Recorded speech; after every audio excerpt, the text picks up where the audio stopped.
Hello बच्चों, आज life process chapter में हम पढ़ेंगे working of nephron. Nephron is the smallest unit of kidney. Already आप लोगों ने प्रीवियस क्लास में एक्सक्रीटरी सिस्टम का डायग्राम और एक्सप्लेनेशन पढ़ी है। किडनी की जो स्मॉलेस्ट यूनिट होती है आप उसको नेफ्रॉन कहते हैं। नेफ्रॉन हाईली कॉइल्ड ट्यूब्स होती हैं और बहुत सारे नेफ्रॉन हमारे लेफ्ट और राइट दोनों किडनीज में प्रेजेंट होते हैं। हमारी किडनी के दो वाइटल रोल होते हैं, first is osmoregulation and second is ultrafiltration. तो ऑस्मोरेगुलेशन और अल्ट्राफिल्ट्रेशन दोनों प्रोसेसेस जो होती हैं वो इस नेफ्रॉन के थ्रू होती हैं। Nephrons are very minute structure which provide large surface area for the filtration of toxic material and reabsorption of water and minerals. ये एक कप शेप स्ट्रक्चर है जिसको हम कहते हैं Bowman's capsule. Bowman's capsule Bowman's capsule एक cup shape का structure होता है। Renal artery oxygenated blood supply करती है किडनी को और उसकी ब्रांच को हम कहते हैं रीनल वेन, रीनल आर्टरी।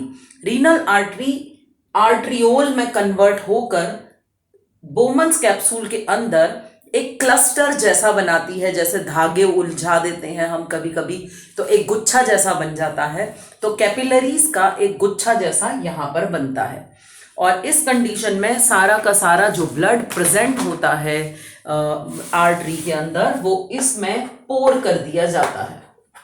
ये एक लंबी कॉइल्ड ट्यूब है, इसको हम कहते हैं loop of Henle. Loop of Henle में सारा का सारा ब्लड आ जाता है।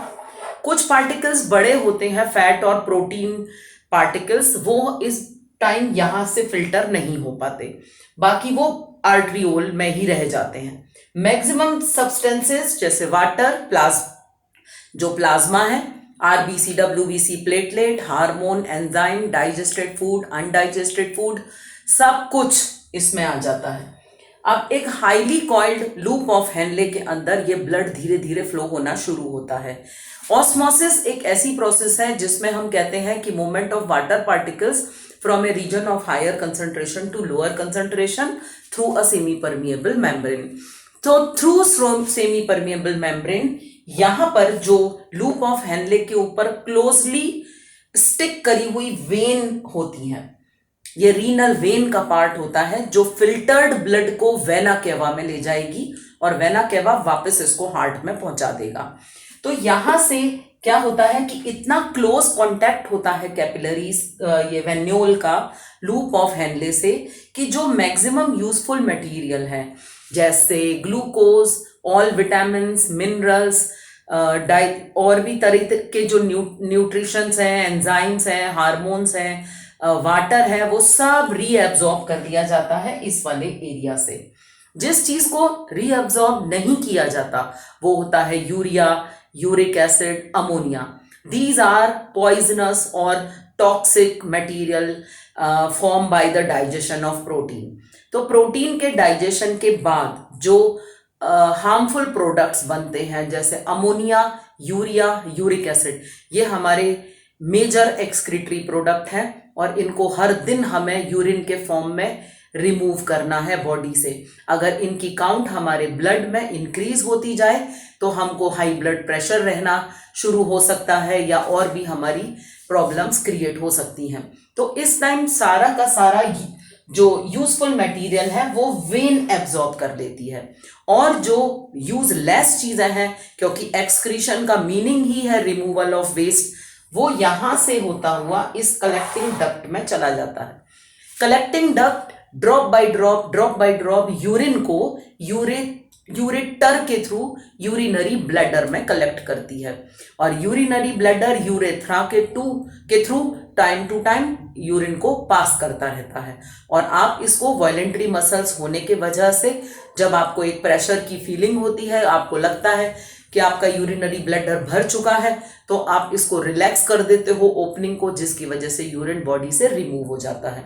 तो ये पूरी प्रोसेस जो है वो वर्किंग ऑफ नेफ्रॉन है और नेफ्रॉन बहुत सारे हैं हमारे पास दोनों किडनी में, लेफ्ट और राइट दो साइड हमारी किडनी होती है और इनसे 24/7 आपका ब्लड फिल्टर होता रहता है। चाहे आप सो रहे हो, कोई भी एक्टिविटी कर रहे हो, यूरिन नॉन स्टॉप फॉर्म होता रहता है और ब्लड में से toxic material non stop filter होते रहते हैं। पर इन केस कभी ऐसा हो कि हमारी किडनी वर्क करना बंद कर दे, मैक्सिमम केमिकल्स, हाईली टॉक्सिक चीज़ें जो हम कभी कभी खा लेते हैं, कुछ इस तरीके के मटेरियल जो हमें कुछ आफ्टर इफेक्ट कर देते हैं किडनी पे, तो वो हमारी किडनी की माल फंक्शनिंग के रिस्पॉन्सिबल हो जाते हैं। तो अगर हमारी किडनी वर्क करना बंद कर दे तो यूरिया, यूरिक एसिड, अमोनिया ये सब बॉडी से रिमूव ही नहीं होंगे। तो ऐसे कंडीशन में हमको अपना डायलिसिस करवाना पड़ता है।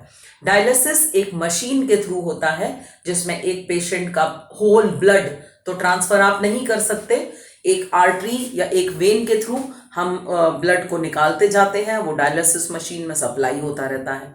जिस तरह से यहाँ पर लूप ऑफ हेनले रीएब्जॉर्ब कर रहे हैं, उसी तरह से वहां पे सेलोफेन की ट्यूब्स होती हैं डायलिसिस मशीन में, और सारा का सारा useful material dialysis machine blood में वापस मिला देती है और उससे जो यूजलेस मटेरियल है वो डायलिसिस सॉल्यूशन के थ्रू यूरिन के फॉर्म में बॉडी से रिमूव कर दिया जाता है।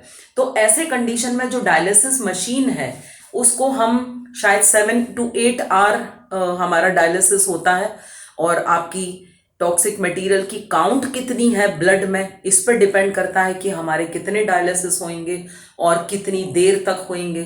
तो हमको डायलिसिस करवाने के लिए जाना पड़ता है हॉस्पिटल में, या आसपास कहीं नहीं हो सकता तो किसी एक जगह पे जहाँ डायलिसिस की फैसिलिटी अवेलेबल हो वहाँ पर हमको एडमिट होना पड़ता है और 7-8 घंटे हमारा डायलिसिस होता है। तो जितने टॉक्सिन अभी तक बने वो हम रिमूव करवा पाते हैं।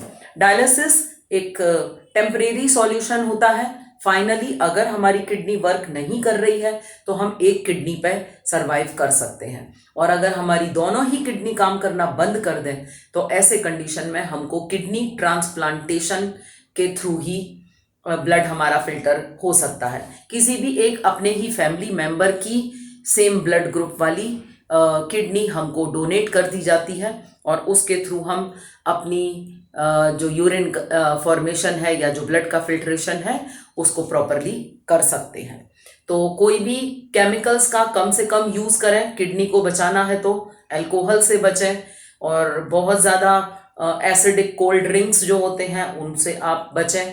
तो ज़रूर हम अपनी किडनी का केयर कर सकते हैं। ज़्यादा पानी पीना एक्सेस साल्ट्स को रिमूव करता है, तो कम से कम हमको 4-5 लीटर पानी डेली ही पीना चाहिए, जिससे, क्योंकि वाटर जो है वो आपके बॉडी में वायरस बैक्टीरिया के रिमूवल के साथ साथ टॉक्सिन मटेरियल्स को भी रिमूव करने में बहुत ज़्यादा मदद करता है।